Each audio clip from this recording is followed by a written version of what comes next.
Okay, so here's a video of the vehicle and trailer safety chain hook kit. So I've had these on for a while, and I've just got them on. I've got the chains crossed over, so you can see one's a bit lower than the other. But you do see a lot of people driving on the highway, and their chains are pretty much dragging on the ground. So that would be the bottom one that you can kind of see down there. Now I don't have it dragging on the ground, but let's just say that my hitch did come undone. The whole idea about having the chains crossed and having them at a good length is so that the chains will cradle the A-frame of the caravan and prevent like these parts digging into the ground.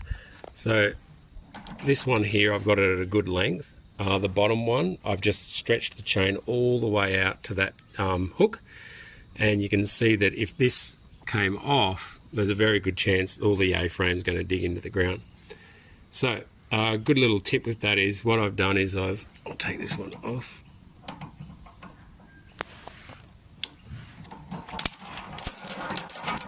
If I stretch the chain to about there,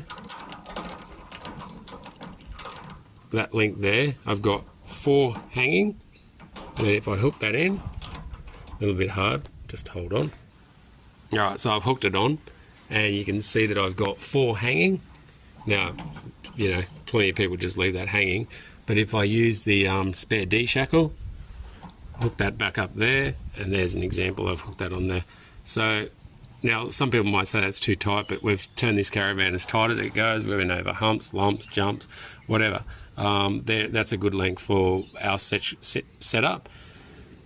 It's not the only way to do this. Some people might say they're not legal or whatever. Anyway, there's the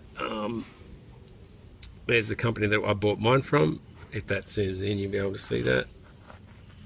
So you're more than happy to look it up. And if these are something you want to do, go for it.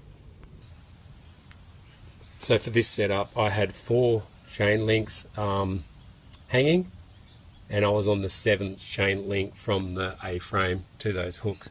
So that's for this caravan and car setup. So everyone's going to be different. So don't take my word for this. What you'd do is you'd put it on there. You might turn reasonably sharp and make sure they're not stretched out, but you just want to make sure that they're not dragging along the ground. We see a lot of people turn up and their chain links are pretty much worn halfway through for the fact they've been towing and the chains have been dragging on the ground.